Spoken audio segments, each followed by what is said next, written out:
Hello, welcome back to my channel. Today I am showing all of my cheek products. Some of them I definitely use more than others. They are all on the older side, except for this one blush that I have, but everything else definitely old. So let's start with that new one. So this one was the Primer Infused Blush from e.l.f. and it's called Always Rosy. And I bought that because this one is the same, does not have, oh, there we go, Always Cheeky. And I didn't like it. And then I kind of did. I just didn't feel like it showed up much, but I think it's just more of a buildable type of formula. And I'm like, if it doesn't show up on me, how's it showing up on these other people? So I guess that was just my mistake. Because now I like it. You can see I've made good use. I will hopefully use this one up because it's not hard with it being so light. But since I liked it, it's more of a warm tone. I'm like, if I had something that was more cool toned, that would be nice. So here is the Always Cheeky and here's the Always Rosy, and you can see that kind of color. It's a little bit more neutral, but a little bit pink. So this one actually works well. I just can't, I did use a lighter touch. That one actually does show quite pigmented on me. So that's those two.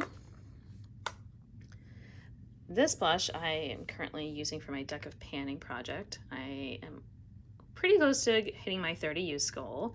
I think this year I'm going to try to do a thing where maybe I use each blush 30 times and then move on. That's kind of my thought right now, although I'm kind of eyeing one blush that I might do more with than that. But this one you can see there's quite a big dip. It took a long time. I got this blush, oh, this is Urban Decay and it's called Quiver. And it took me a long time and I was getting frustrated. So I actually took some out and I mixed it with this face powder. And this is also from e.l.f. Well, I don't even know what this was considered. Just some sort of cool toned thing it says. I don't know. But I mixed it and it made like a nice pink because otherwise this is quite pigmented because, I mean, it may as well be an eyeshadow. But, you know, I'm okay with that because then that means that everybody can use a shade like that.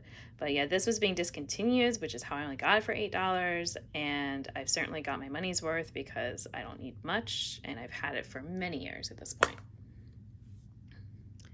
This is the only bronzer, which I don't use most days. So this is from Milani, and this one is shade 1, because again, I'm very pale. It's called, let's see, Sunlight. And it's fine if I feel like doing a bronzer. Sometimes I'm in the mood. If I use this up, which I mean, I guess I will at some point, then, you know, maybe I'd buy it again. Maybe I'd try something else. I don't get that excited about bronzer. To me, it just, I don't know, it's like I don't do self-tanner either, so it's kind of odd to me. But there you go, I have one. And this one is a blush from Juvia's Place.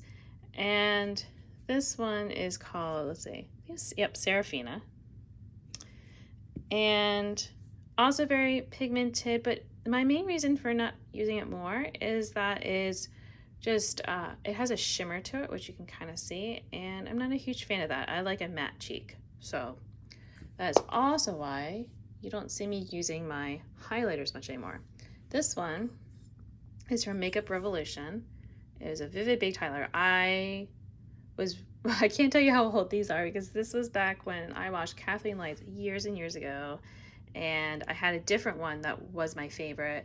I had a big pan on it and then it just finally wasn't working as well anymore. This one I still have.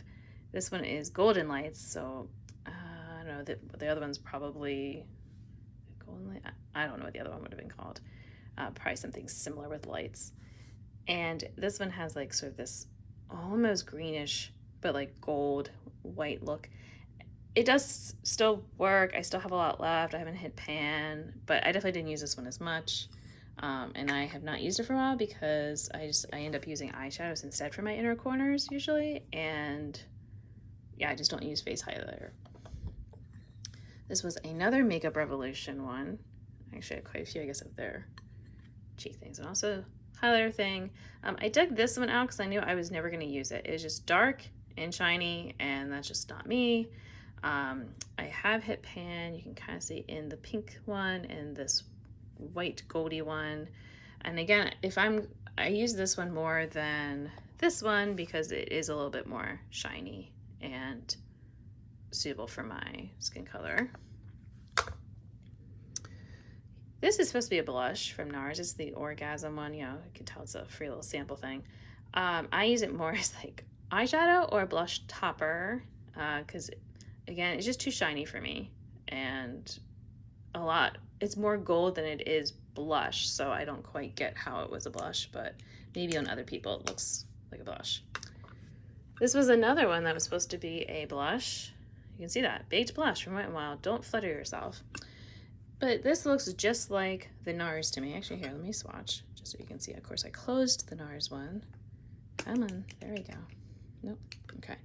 So, all right, here's the one finger, here's the other finger.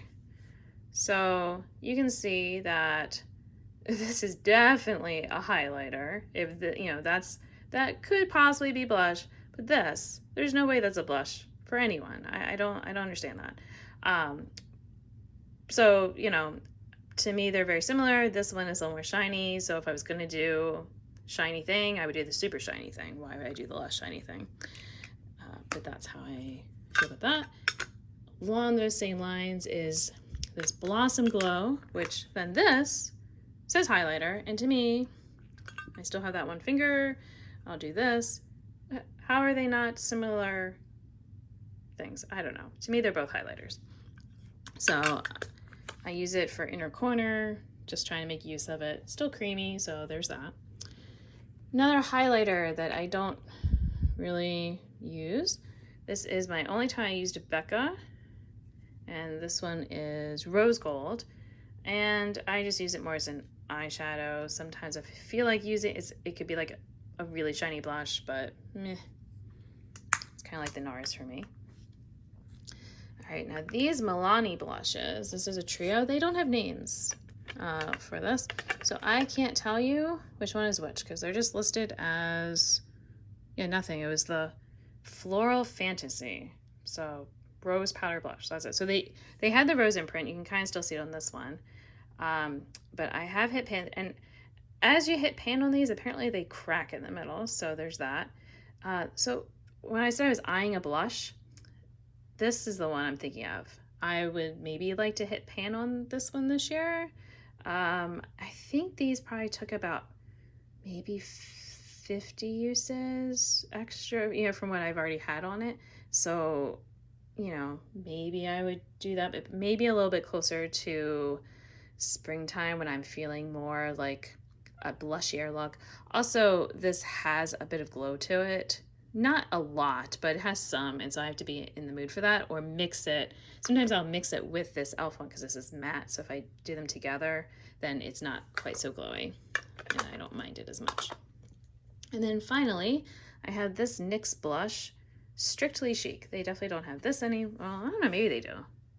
I don't think they have this anymore, but you can see I hit pan. You can kind of see the rings besides the one that's in the middle pane. You can kind of see them there. So I make good use. This is another one that's on the shiny side, not quite as bad as the Serafina one from Juvia's Place, but you know, it does have that. And it's also quite pigmented. You can say I focused on this side because it's a little lighter, and so that worked a little better for me than this side. And that's it for my cheek products.